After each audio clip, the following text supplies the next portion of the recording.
Welcome to the Iolani School podcast. I'm John Tamanaha, Director of Interactive Media and a frequent morning visitor to the Faculty Lounge, where coffee is usually accompanied by good conversation. This podcast project is an attempt to share that sort of experience with a larger audience. This is our 6th episode as we continue to visit with a wide variety of people associated to Iolani School to hear their personal stories. This time we sat down with Nate Chinen of the class of 1994, who was back on campus as the 2019 Harold Keables chair holder.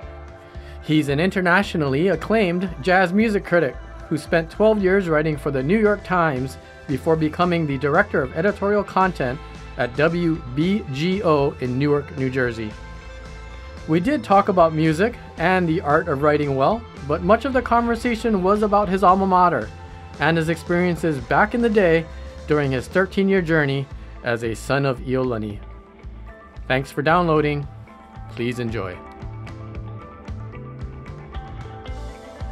You are our first podcast guest who is not here every day.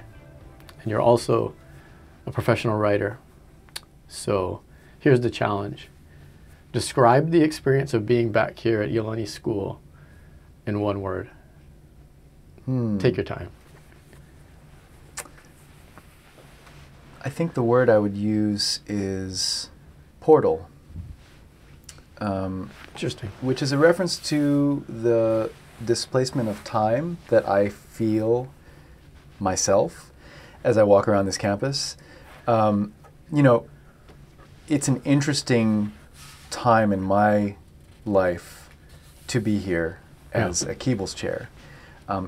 Because of my relationship with this school, as a member of the class of 1994, I can walk around this campus and depending on which corner I turn, I can feel like a student again, or I can feel like an elder of some kind,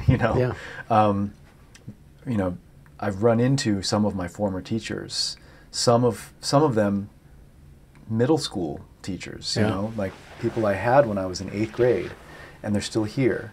Probably if I were here 5 years from now, that would be a little different, But that still exists here, and so that's one facet of my experience and my relationship with Iolani is it's still pretty clear to me what it felt like to be walking this campus as a student. At the same time, I have classmates who teach here now.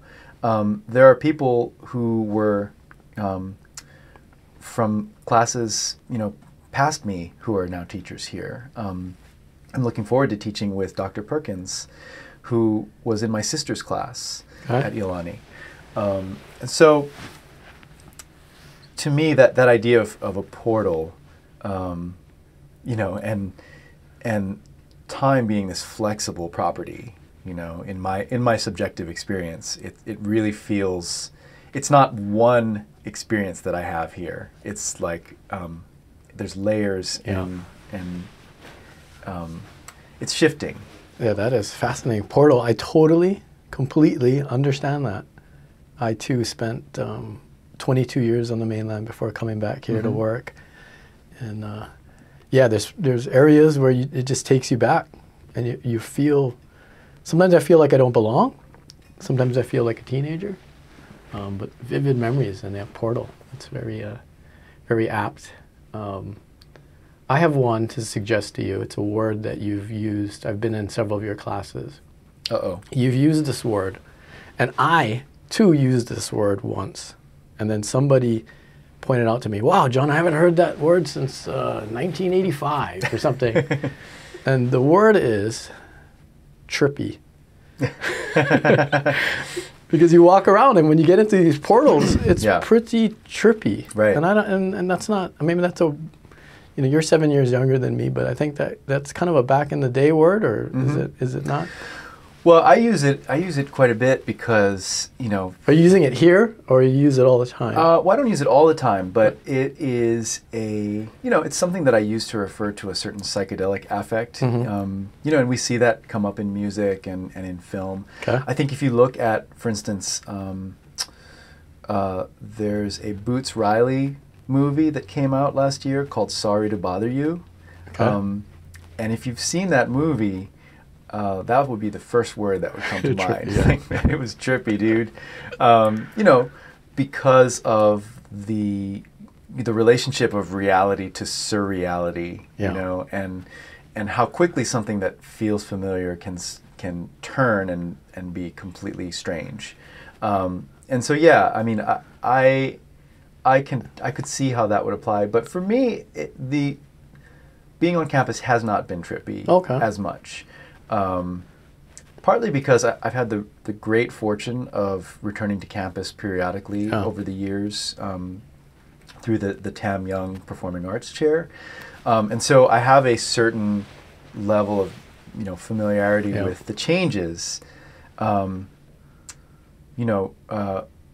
Several campus buildings here that are completely integral to this school now didn't exist when I was on campus. Yeah. But I've seen them go up incrementally. I feel like because I've been coming at intervals of roughly every 2 years or so, 2 or 3, I've been able to catch up as they come up.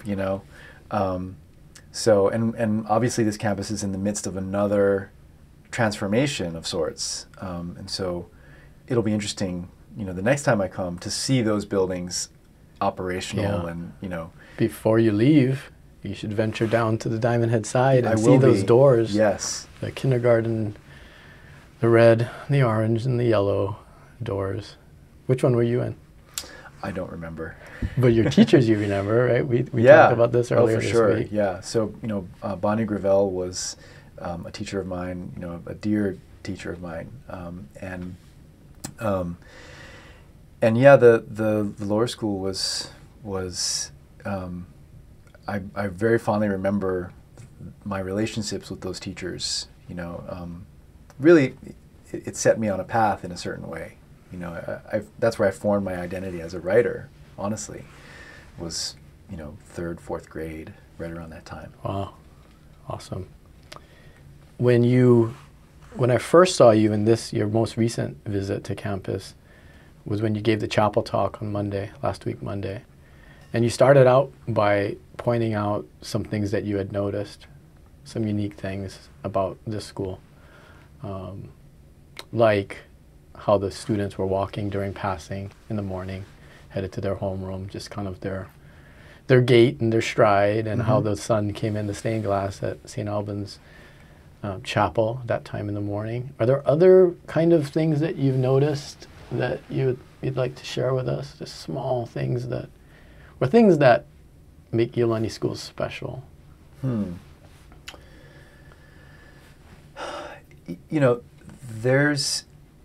There's always a character that pervades the community here, and I think I would define it, partly by diligence. Like, this is a school that really instills a work ethic. Yeah. And I think that was true before my time. It was true during my time. It continues to be true. And then, another is curiosity. And, those two things are related.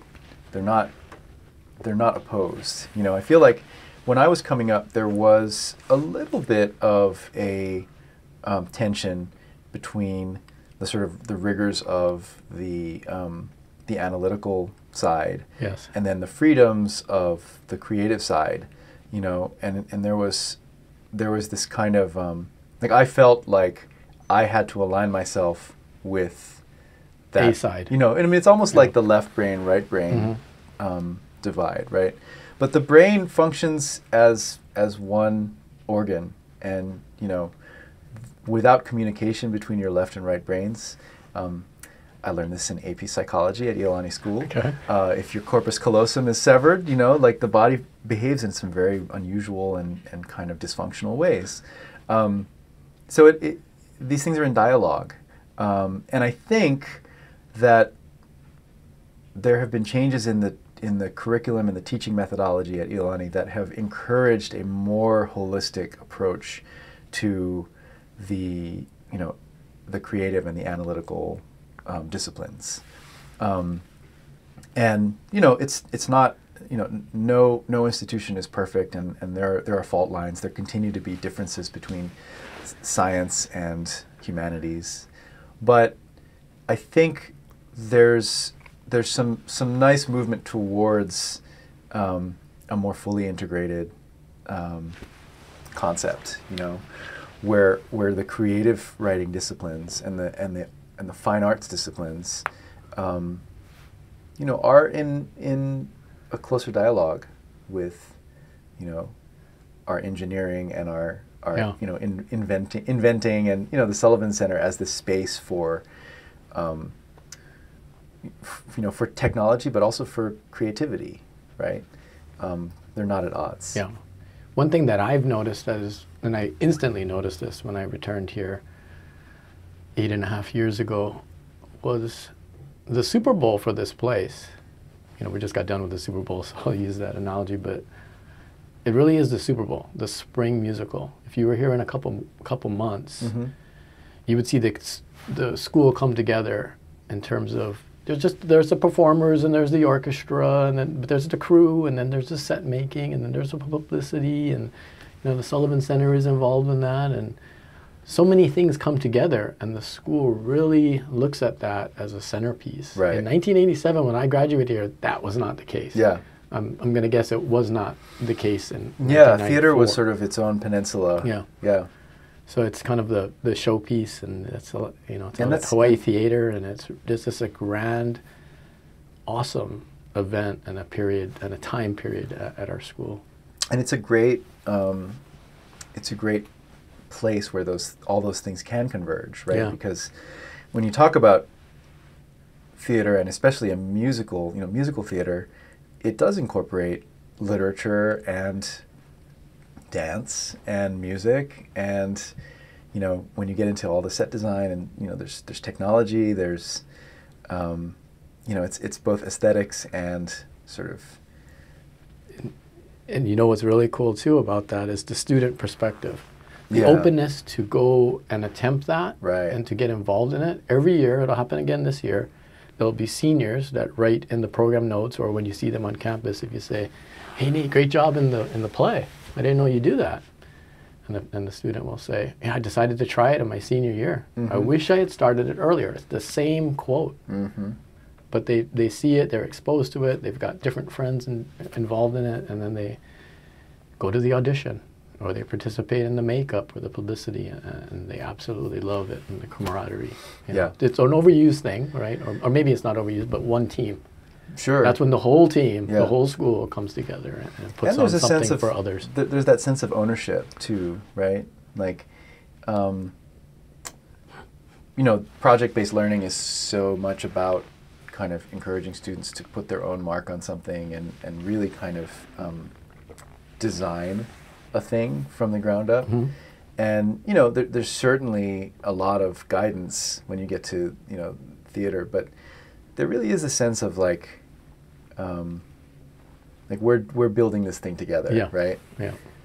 Absolutely. So it becomes there's a proprietary sort of pride that the students can take in it. They're not fulfilling an obligation; they're sort of realizing a vision. I'm wondering, is there anything that you've noticed, kind of along those lines, that you don't remember from your 13-year Son of Iolani journey that began in 1981, that you see now? Sure. Well, the obvious thing that comes to mind is technology, right? We've seen a complete, I don't know if revolution is the word, or upheaval is the word, but our relationship with the world now is inextricable from our relationship with our technology. Whether it's smartphones, other uses of the internet. I walk around campus at lunch period, and I still see kids like sitting around, talking story, but I also see kids watching sitcoms on their phones with earbuds. And I see kids playing Fortnite, or social media messaging or whatever.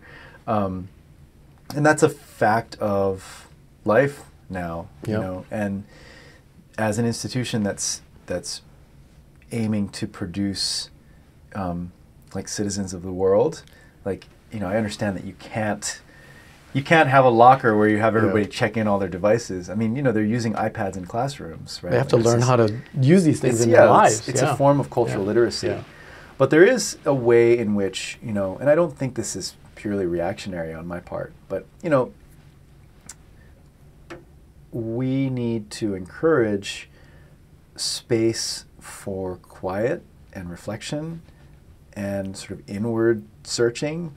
You know, like learning how to form a relationship with a piece of music or with a poem or with, you know, your inner thoughts. Yeah, I was going to say with yourself. It's extremely easy in our current climate, and this is not an observation aimed at Iolani School, this is just in general. It's very easy to never feel like you're alone. Yeah. You know, you're waiting at a bus stop and you're on Facebook or Twitter or Snapchat or, you know, texting with people. And there's something really productive about solitude. It can be restorative, and it can also be uncomfortable in a productive way. And you know, as a writer, I obviously am well acquainted with solitude. Yeah. But I think for anyone, honestly, you know, and it's not strictly. I'm not talking just in terms of like meditation, but just like being alone with your thoughts. Yeah, oftentimes before the advent of the cell phone or the smartphone, when that pretty much just fills a void of time, right? That we didn't have to deal with before, or didn't have access to. I like to break bread with people, but sometimes I like to have lunch alone. Yeah. And before the advent of this thing in my pocket, boy, you could really get to grips with yourself and do some planning and do some organizing and have ideas and look at things, notice things. Those things are kind of different. Maybe, you know, I think it's just that void is filled by something else that is kind of myself too. It's kind of our knee-jerk, pull that out of the pocket, and now you're in that mode. Yeah. So I mean, I think that's, you know, it's certainly a double-edged sword, right? At least we can always listen to music now, right? Yeah. So yeah, that's probably the biggest change. You stated in a class, I couldn't wait to get out of here. Got as far away as I could when you went to college in Penn. I knew how sheltered I had been. I was ready to leave and move on. Somewhat paraphrasing there. That probably sounds a bit different as me reading it. Can you explain like what it was like in 1994 as you had kind of completed this journey and you were choosing to go out into the world, and how you had been prepared and your thoughts? Sure. Well, I was a son of Iolani, which meant I had been on this campus for 13 years. Yeah. And I had been, I don't think indoctrinated is too strong a word. You know, I had absorbed Iolani values. I understood the codes of conduct and behavioral norms and expectations. And by the time I was 17, I was ready to exercise, you know, more freedoms and feel less observed than I had been. Okay. You know, when you've been in a place as long as that, there's also there's an accumulation of characteristics that you carry with you. You know, your identity gets built over time, and people know you a certain way. And I've talked to some outgoing seniors, you know, in the last couple weeks about how the unknown that's ahead of them and the sort of terrifying formlessness that they're staring into, it could also be an opportunity, because for some of them, you know, maybe they want to move forward in the world with a different understanding of themselves, and they want to be seen a different way. maybe one of those students who discovered theater at the very end of his or her experience, suddenly that's been activated, and like they want to hit the ground running and like get really involved with that from the beginning of their college experience. Our reputations sometimes can be baggage. And so there was a little bit of that for me too. It's ironic to say it because ultimately the way I was defined at Iolani was pretty accurate. Like I was a musician and a writer and, sort of a very like, I had a kind of social mobility and what by that I mean, I wasn't really I didn't belong to one social group or one clique. Like I was friends with a lot of theater people. I was friends with like really smart kids. I was friends with surfers. I was friends with people on the football team, and all the different cliques that manifest. It's good. I was kind of I kind of just flowed and moved along, and the other side of that wanting to break free has to do with our culture and our geography.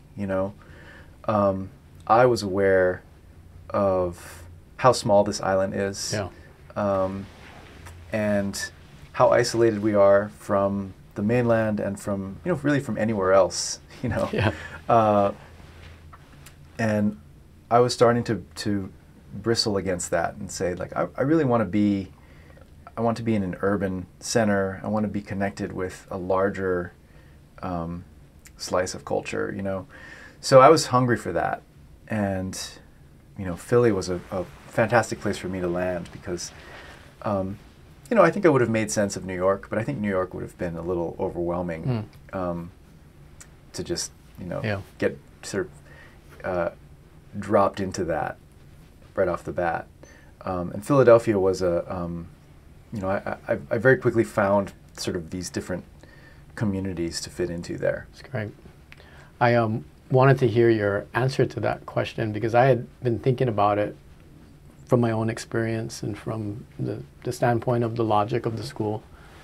And it makes sense that we would probably want our students to feel that way. The geography, the physical location, the things that you're learning, the building blocks that are fundamental, through the rigor and through the environment.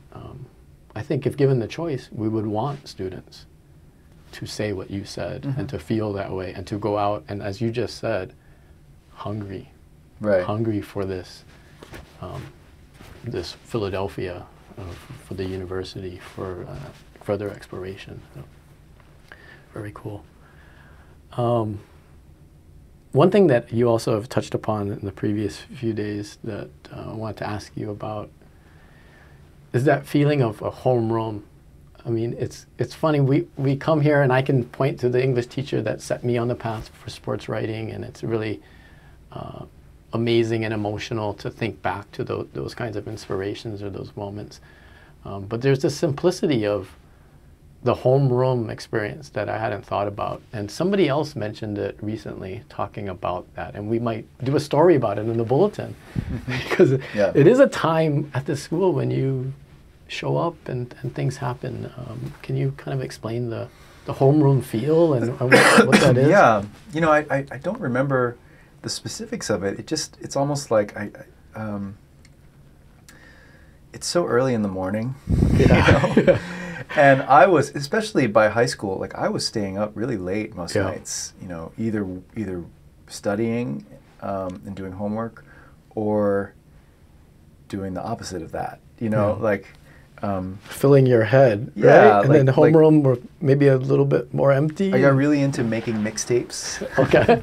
And by that I mean literal cassette tapes. Yeah. The early 90s. Yeah. So I used to make mixtapes for my friends. And I'd stay up late at night with this, headphones, so I wasn't waking up anyone else in the house. And so the homeroom, these kids show up bleary-eyed, and you're just kind of dragging yourself out of slumber, and it could be a very it could be a very utilitarian kind of encounter, just like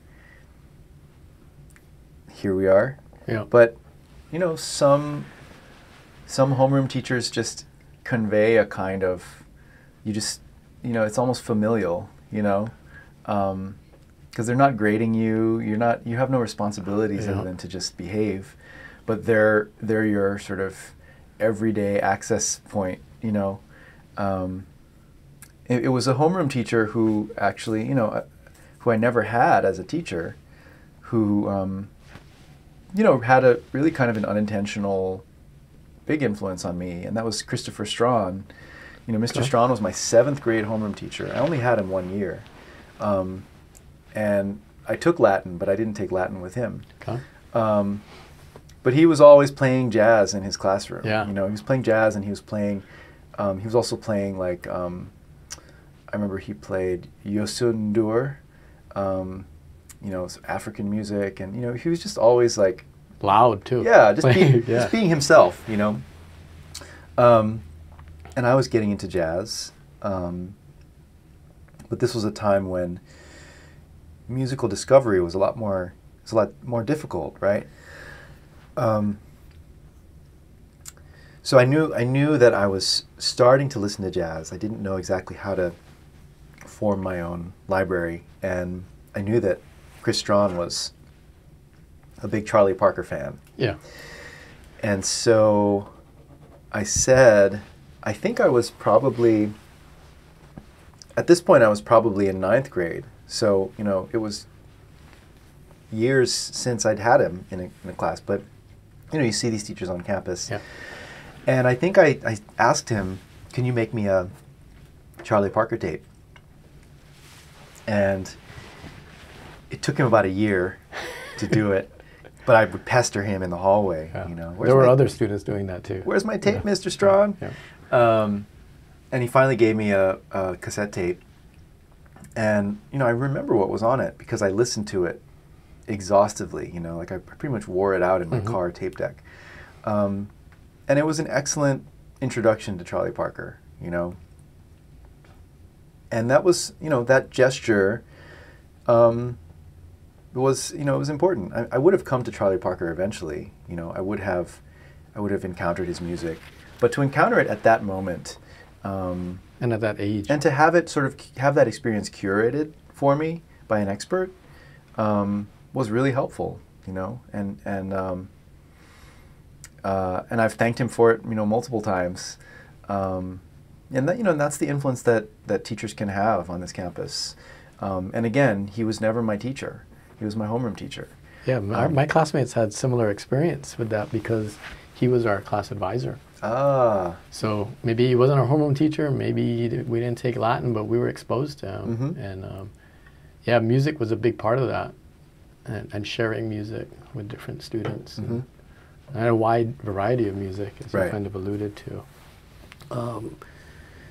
When you tell that story, and you're in 9th grade, I'm thinking to what it was like in those years, and this is what I picture. I'm home from college, and we go to Tower Records. We call it Towers, Right. like rainbows, everything with an S, right? Yeah. And I'm in there. I'm flipping through the Jody Watley 12-inch singles, or there's something new from Prince, or maybe in that section, and then Def Leppard, and I'm kind of making my way through those sorts of things. Maybe I look over, and then there's a middle schooler in the jazz section named Nate Chinen. I mean, is that what it looked like? Were you there and kind of perusing and playing off Charlie Parker?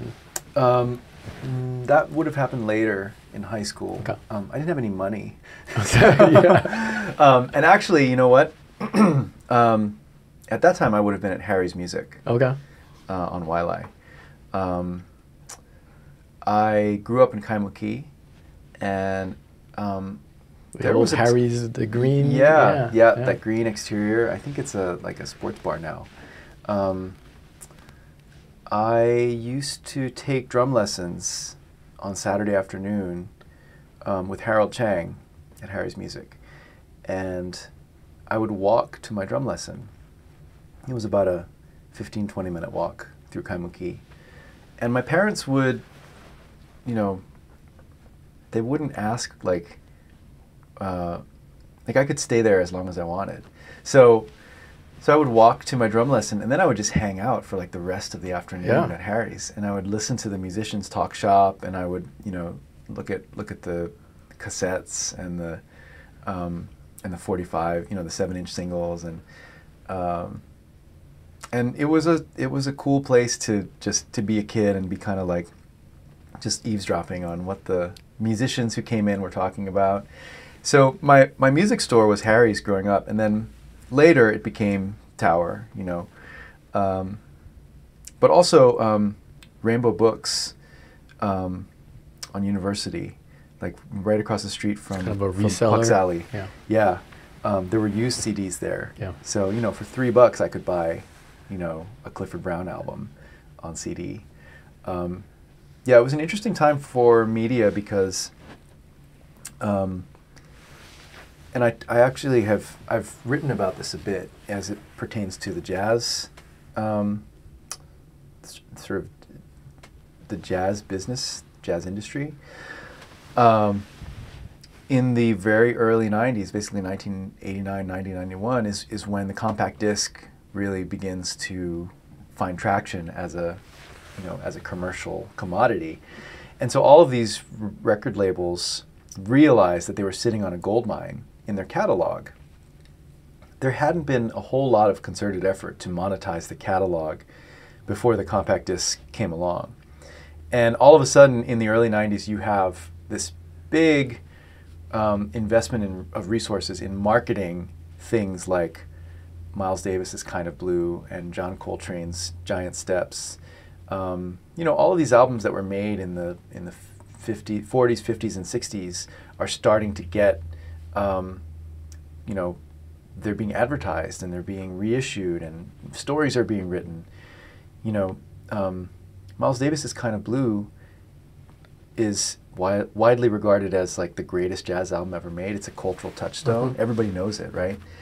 That album didn't go gold until it wasn't an album. Until it was a disc. Yeah, until it was a compact disc. And it didn't go platinum until, I can't remember the years, but it didn't go platinum until like 1997 or something. Mm. And then it quickly went double, triple, quadruple platinum. But it's interesting to think about the way in which, like, the things that we enshrine as cultural touchstones, like, sometimes that happens well after the fact, and it's partly because of a commercial machinery that aligns behind a format.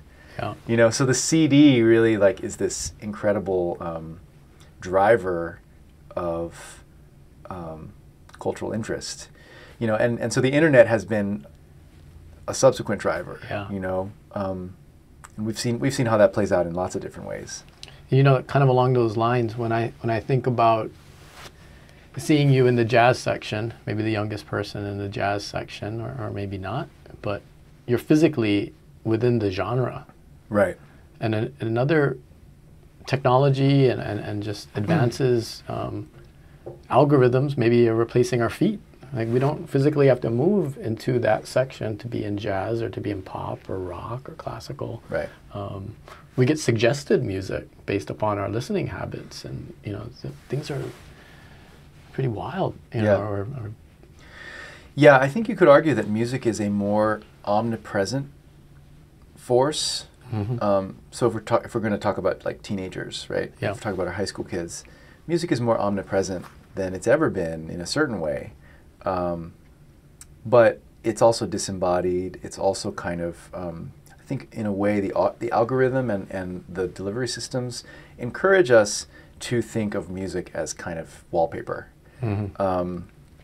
And that's not to suggest that kids aren't still making a deep connection with specific pieces of music, but we're less, there's something really, really different about the experience of having a Spotify playlist saved and, putting it on repeat, and having a specific cut on a record and knowing exactly where on the record to drop that needle, and sitting there and listening to it and then picking up the needle and dropping it back in that spot. You know what I mean? It's such a different tactile experience, and that has a huge influence on the way that we perceive and experience the music itself. Remember, or maybe you don't, remember how hard it was to find your favorite song on cassette?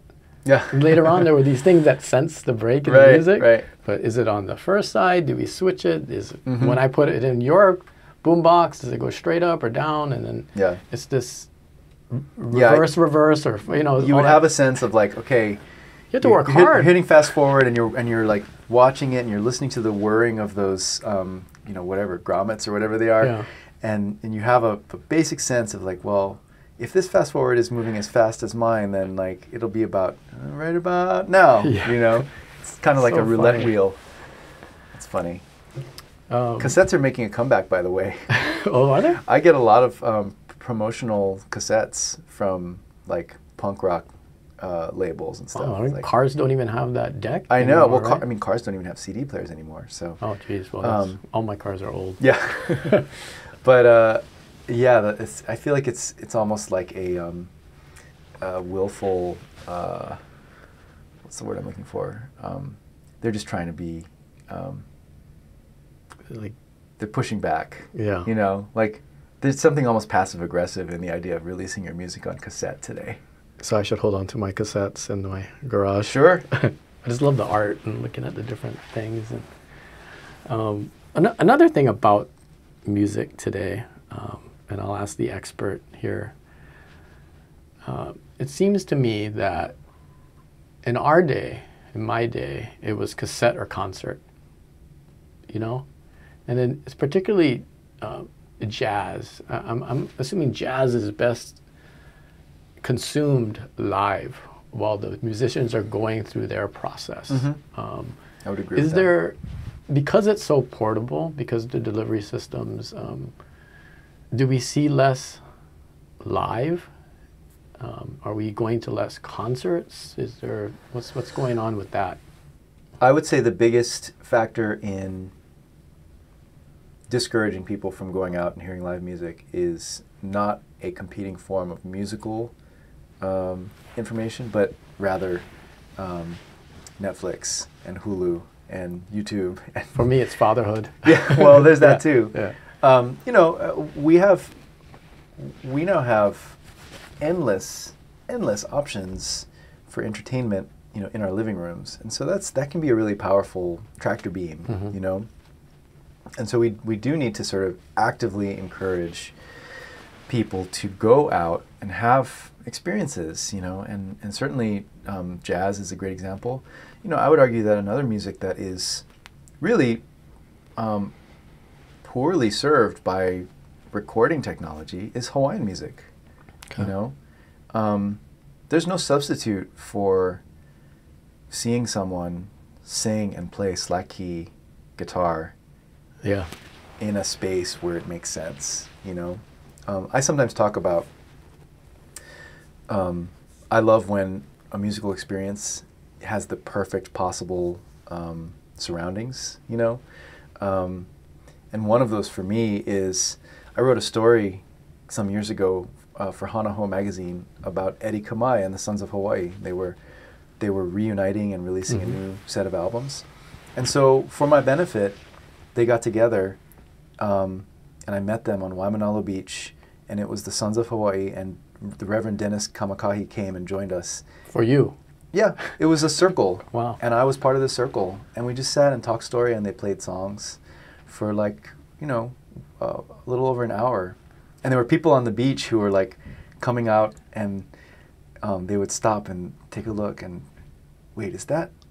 Oh, stopping and like staying for a while and listening, but there's I wouldn't have rather seen those guys at Carnegie Hall, that was the best possible environment, we could feel the breeze through the trees and like hear the water lapping on the shore, and the music was in its natural environment, and so we are really fortunate here. There's some really, amazing musicians who play this music. I'm talking about both jazz and Hawaiian music, you know, and it's easy sometimes to relegate it to the background because it's so often functions in that way. You know, you go to brunch in Waikiki and somebody's playing and singing, you know, but just not to take it for granted. That's something I've been urging students, you know, just be aware of what's around you and like pay attention to it. It's out there. Yeah, it's out there. It's all around you, really. Yeah. Our audio engineer on the other side of this glass, Kingsley Iolani, he's performing many times a week. Yeah. You know? But we just got to get everybody in the car and get out there and check it out and enjoy it. And when I say concert and live music, it's not just hearing the music live, but it's a social experience, right? I mean, and that we need to partake in that. You know, you obviously grew up in the world of music, right? You're the son of Teddy and Nancy Tanaka. It's literally in your DNA. You're actually here today because of a nightclub pairing, right? An act. You thought that would work well, and it did. I remember watching them in the Jerry Lewis Telethon, hosting that. Right. There's good memories of that. Kind of take us through what that was like to at times be a performer yourself at that age with them. Well, it was a community, you know. I certainly remember it was the most natural thing in the world to see people coming on and off stage, you know, and I would be backstage or, you know, and whoever it was, whether it was a musician, you know, like Henry Capono, or a comedian, like Frank De Lima. You know, I grew up, all my friends, like in lower school, like Frank De Lima was like a celebrity. Yeah, right? yeah. He was nobody super, bigger. Yeah. And I knew him as Uncle Frank. Wow. And I actually thought he was my uncle for a long time. Yeah, why would you not? So yeah, it was fun, you know. It was also, you know, I saw behind the scenes. I saw the seams in it too. I saw how much work went into preparing for a show. I saw, you know, I knew their vocal exercises. I knew the warm up, you know. And I've told the story, but you know, I also had some formative experience seeing what like real talent and dedication looks like, you know, and recognizing that in a certain way I had the option and the tools to follow my parents' footsteps and become an entertainer, become a performer. And it just wasn't really where my heart was, you know. I didn't get the same satisfaction from being on stage that my parents did, and I also wasn't as much of a natural at it. I was comfortable doing it, but it wasn't my element. And I really understood myself as a writer and an observer. And so, you know, I didn't travel too far. I still, you know, I'm still involved with entertainment. I'm still involved with music. Yeah, absolutely. But you know, this is my own space, you know, and it's something that that brings all of my interests together. You know, you told this story in the Asian American experience class that you taught, and I'm wondering, would you have known that it wasn't your thing if you hadn't seen the young, not yet named Bruno Mars performing with his family band, the Love Notes? Yeah, I would have known. You would have known. But when you saw him, yeah, you know, and I tell that story. It's a fun story because I know that the students will relate to it because, you know, everybody loves Bruno, especially locally. And it's also a good story about kind of how these little throwaway moments from your childhood can sometimes, something can just activate it and you'll be like, oh, wow, that was, you know. But yeah, I don't want to ascribe too much power in that moment because really it was a whole process of just, you know. But that, when you saw that, you knew what that looked like.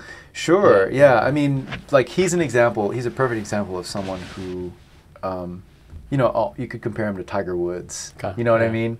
you see footage of young Tiger Woods with a putter in his hand on the Tonight Show, and you're like, it's already in place. It's you know, a mini like, PGA champion. Yeah, it's a mini Elvis. Right. There's the killer instinct is already there, and you know, Bruno Mars, same thing, right? So I think, it's just a matter of finding yourself, right? And understanding who you are, understanding what it is that you want to contribute. And for me, I thought for a long time that I would be a musician, that I would be a jazz drummer, you know. And came to the realization that I would be as fulfilled as a writer, and I would be making a greater contribution. Like there was more, I could be of more service as a jazz critic than I could be as a jazz drummer. So that all played a role.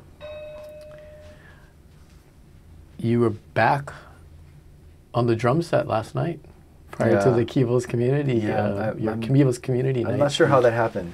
Mr. Abe was like, "You should sit in." It was a friendly environment to put myself out there. I've been in active duty as a musician for a long time, and you know, again, like fatherhood is the main reason for that, you know, and then just busyness. To the untrained ear, you were great. How did it feel for you? Thank you. It felt good. It felt very familiar. One thing that I discovered, I got very frustrated for a few years when I was not playing so much, because I wasn't practicing, I wasn't keeping up with my technical vocabulary. I would get frustrated because I wasn't the drummer that I used to be. You know, I really sort of was at my peak as a drummer and as a musician in college. Like I was gigging a lot in Philly. I was playing, you know, often 4 or 5 nights a week. And so when I moved to New York and wasn't playing so much, it was frustrating to feel like I didn't have the chops, right? But then later I came to a different understanding, which was that, you know, I mean, I'm hearing so much more music, and I have such a greater understanding of all things musical, and so when I would play, once I let go of that idea of like, you know, the technical stuff, and I just kind of served the music, I discovered that I'm nowhere near the drummer I used to be, but I'm a much better musician. Wow. You know. Now that doesn't mean that when I start playing again, I intend to practice. but just the idea of like maturity, right, and a greater understanding of, you know, why it is that you're doing what you do. So that was a good lesson, you know, and I feel no. A lot of people like to stereotype critics as, you know, frustrated musicians or you know, and you know, I can honestly say like that is not the case for me. Like music for me, playing music for me now is extra, and it's like pure expression, and it's a joy, you know. But I'm happy where I am. You spent a period last week with the Stage Band 3 class, and you had your lecture there. And towards the end of that talk, you expressed optimism for the future of jazz. You felt it was the most exciting time for jazz at all levels. That's good to hear. Can you kind of expound on that? Sure. I have been really out front on this, and I feel like it's an expression of enthusiasm for the diversity of approaches and the multiplicity of this music at our current moment. There are still people playing jazz as we have recognized it for years and years. You know, it's really healthy. Bebop lives. You know, there's people who choose to specialize in music of pre-war swing and prohibition era sort of, you know. Oh, awesome. I mean, there's all that stuff happening. But then there's all of these other people who are combining things, trying different approaches, bringing in new dialects and new technologies. And there's a spirit of possibility in the air. There's a spirit of experimentation. Let's just try this. There's also a lot of connection between jazz and other musics. You know, it's in dialogue again. So it feels really healthy to me. Now, where that premise gets tested is in the business model. You know, this is a difficult time to be a creative musician. In any genre. In any genre, honestly. The models that we have for, you know, for rewarding our musicians in the recorded music realm are not equitable, and they're really not sustainable. And so we all have to figure that out. You know, like I think it's going to change. I think we're going to see some evolution along that front, because, you know, musicians of all stripes will tell you that it doesn't really make sense. You know, we're not supporting our creative arts the way that we should. And, you know, jazz musicians are always among those struggling the most when it comes to that. But they also are resilient, and they find a way, you know, and they're in it for all the right reasons, you know. So it's a good time to be listening. That much I can say. Taking into account your 3 previous visits at the Tam Young Arts Chair, this is your 5th week as a teacher at Iolani School. Oh, wow. Yeah. Yeah. So you're a veteran now. How do you feel about teaching? I very much enjoy teaching. And, you know, I let's be honest, I have all the good stuff. You know, when I swoop in, I don't have to grade papers. I'm not accountable to the administration in the same way that the faculty is. You know, so I am aware of the privilege that I have when I come to guest teach here, and I try to be sensitive to that, and I try to understand the privilege that I carry. But it's wonderful to engage with the students and to bring in, you know, sometimes to take something familiar and shed a little bit of a different light on it, sometimes to bring in something entirely unfamiliar and ask them to apply the tools that they have acquired to, you know, dissecting it or considering it. That's all just, you know, it's really fun for me. And it reconnects me with, you know, like seeing them put those things together is really rewarding, you know, and I, especially as Keables chair, I've had the pleasure of working with classes multiple sessions, and so even making assignments and then workshopping the results. So that's really nice, because that's getting a little more hands-on with the instruction and the feedback, you know, and in some cases getting very technical about the nuts and bolts of constructing a piece of writing, you know, which is partly stuff that I learned here, and then a lot of it is stuff that I just pieced together, you know, professionally, you know, just figuring out some of the tactics that work, you know. Yeah. You have a new appreciation for the art of teaching? I mean, it is an art. Oh, yeah. Yeah, absolutely. I mean, there's definitely a rhythm that I was able to get into as I spent a little more time on the campus, you know. You know, it's you know, I've always had great appreciation for what, for the level of instruction here, and for the personality that that many teachers at Iolani bring to their work, and so it's awesome to be a peer for a period of time, and to work alongside some of those teachers, and really get the keys to the classroom in a certain way. I really appreciate it. Yeah, you've done a great job in creating different lessons and challenges for them, and a great job in preparing for your various wide variety of classes that you've been in. Writing, you brought up. Can we talk a little bit about words? Just kind of hone in on that aspect of writing. I love words. Mm-hmm. That's probably not a sentence that many people have spoken out loud, but I do. When you think about the power of words, and you being largely a critic and trying to convey and gain connection and give people understanding, and doing that repeatedly, like words and new ways of doing things and new combinations of words. Mm-hmm. Can you kind of just tell me about the importance of words? Sure. Well, I think there are multiple ways to go with that.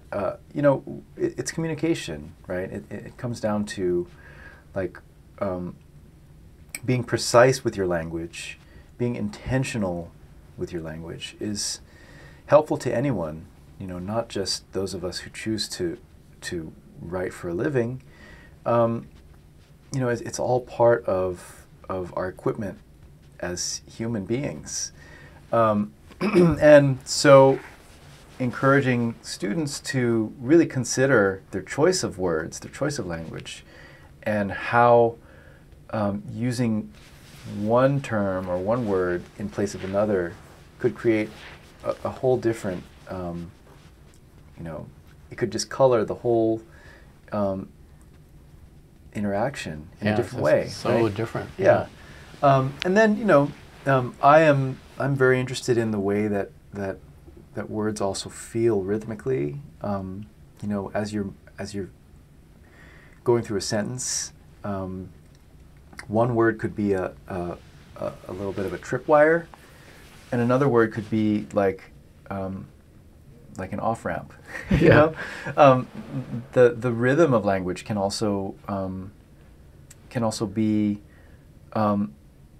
it's a part of the work that the words do as we deploy them.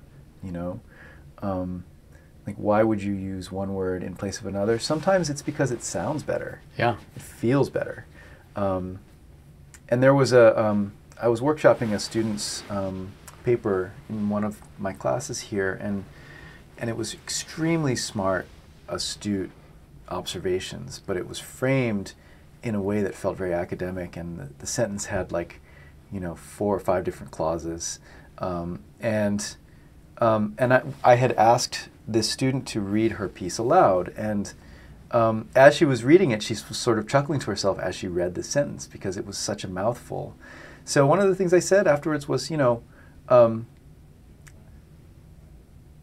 it's different on the page than it is in conversation, and I'm not saying that all writing should be conversational, but if you think about how it sounds and how it rolls or trips off the tongue, you won't write a sentence like that. Yeah. And so it's just a matter of, and this is me, I'm an editor, right? This is part of what I do too. I'm just like, okay, well, this obviously should be 2 sentences, and let's separate these ideas and let's just get into let's make it easier on your reader, But to me, the ear has a lot to do with that. I am not trained as an editor, but I like to think I'm a good one, and a lot of it for me comes down to my ear. Is it singing? Yeah. Like, is this piece of writing singing or is it not? A lot of that comes down to the words you use and how it kind of exposes people to new words at some point, and just how they kind of connect. You asked one class, you were talking about you showed a review of the Maroon 5 Super Bowl halftime critique by your former colleague, John Caramanica. And that was my word for the day, anodyne. Oh, yeah. Perfect word. Anodyne, not likely to provoke dissent or offense, inoffensive, and often deliberately so. Right. Their performance was the quote. I mean, it's just so perfect. Perhaps for the NFL, which probably sought to make the halftime performance as anodyne as possible, this was a victory. Man, that is just that's a new word for me, and that made me happy. And then you asked the class. I reviewed. Oh, you told the class I reviewed Maroon 5. You can look it up. So of course I did, being the former Iolani student. And this is the singing to me of what you did brilliantly. This might not be your favorite line in the review, but it is mine because it, like the word anodyne, sums up maybe what Maroon 5's 2012 album, Overexposed. Maroon 5 has always been a band of glib competence. Glib competence, I mean, that to me that sings, you know, we get a really good understanding of how you felt about Yeah, I suppose you'd call that damning with faint praise. Yeah, it's wonderful. Just want to close by talking about the craft of writing. Last night at the Keables Community Night, you used a quote from 1968 that Keables presented. Writing should always be taught as a discipline. Writing is one of the great disciplines. We kind of mentioned it before. It's not that we're all going to be writers or look as ourselves as such, but being able to write and communicate and compose thought. I mean, it's so powerful. And I feel that people notice it. Whether you're writing a memo or you're having a discussion, can you kind of crystallize for me the power of words, putting them together for others? We, for whatever reason, we as humans like to conceive of ideas in terms of narrative. You know, we see this in all facets of our culture. We see it in our politics. We even see it in our sciences. You know, think about the ways in which we have engaged with or chosen not to engage with climate change. There are competing narratives, you know, and so telling a story, you know, making an argument, that's all part of how we communicate ideas. You know, it's a part of how we make sense of the world. This actually was a point that Harold Keables made in that address in 1968. You know, giving students training in creative writing gives them a set of tools with which they can make sense of the world they inhabit. And that's true whether they become a doctor or an engineer or, you know, a Silicon Valley billionaire. You know, the stories we tell and the ways that we construct those ideas. So, you know, I look at our recent our two most recent U.S. presidents. You know, both rose to the office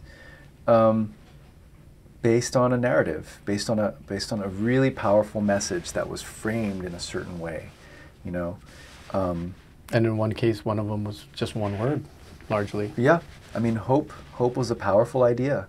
It was an idea that was powerfully embodied by this person, you know, who was able to sort of tell his story and bring this kind of narrative clarity to his identity, you know. You know, and you know, the other from a slogan that activated a whole lot of like deep-seated ideas in people about, you know, what America means, you know, who this country is meant to support and who it's meant to exclude. And so these are all, again, these are the stories we tell, you know. So I think that writing is essential. You know, it's good for the soul, but it's also really important for us to understand. And as cultural consumers and as citizens, you know, because if you understand what goes into writing, you maybe can see how a message is being framed and pitched to you. And you can be a more literate and more skeptical or more empathetic audience member, you know. And I think that just makes us all sort of better members of society. Yeah, I think if you're consuming some sort of narrative, if you're being marketed to, or somebody's offering as entertainment, and you go through this process of learning about writing, you understand how much hard work goes into it, and that everything that's there probably is for a reason and is trying to push you in a direction of thought or actual physical direction, and to understand that and the hard work that goes into that, all the thought, it does add a layer of understanding that's very powerful. Thank you, Mr. Nate Chinen, for spending the time with us, not only in the podcast room here, but at the school for the last 2 weeks, sharing your insight and your wisdom with our students and our faculty, staff, and administration. Many thanks. I mean, you're probably thankful to miss the polar vortex. Yes, yeah, for sure. Hit the mainland. No, it's been such a pleasure and such an honor to be here. And this was a fun conversation. Thank you so much. Thanks, Nate. Take care.